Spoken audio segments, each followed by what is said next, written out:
Saturday Sunday holiday ఉందని వచ్చింది. Mobile కొన్నాము, తీసుకెళ్ళు అంటే వచ్చింది. మొబైల్ తీసుకొని 5 o'clock నేనే పంపించేసా తాండూరు నుంచి. 7 o'clock వరకు ఈ ఇన్సిడెన్స్ జరిగింది. అప్పటికే నేను చాలాసార్లు కాల్ చేశాను, లిఫ్ట్ చేయలేదు. మేబీ నిద్రపోయి ఉండొచ్చు, చేస్తుందిలే అనుకున్నా. 8 వరకు దిగి మమ్మీ క్యాబ్ బుక్ చేసుకున్నా అని చెప్తుండే. 8 అయిపోయిన తర్వాత నాకు ఇక ఆశలు లేవు సార్, చనిపోయింది అనుకున్నా.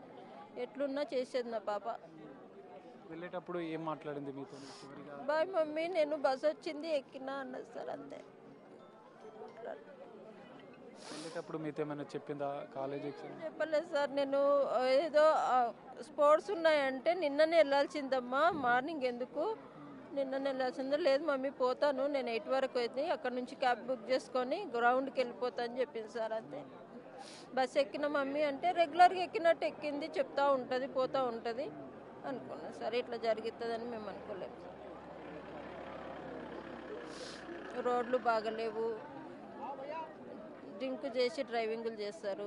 వాళ్ళ నిర్లక్ష్యము వేరే వాళ్ళకి ప్రాణాలు కొన్ని కుటుంబాల ప్రాణాలు కోల్పోయిండ్రు. పెద్ద దిక్కులు, పాపలని, రక్త సంబంధాలని. ఇది మారాలి సార్, వ్యవస్థ మారాలి. రాజకీయం కూడా బాగలేదు. వాళ్ళ కడుపు నింపుకోవడానికి వస్తున్నారు కానీ మనకి ఎలాంటి మంచి పనులు చేయడానికి రావట్లేదు. ప్రభుత్వం మారాలి, ముందు రోడ్లు మంచిగా ఉండాలి.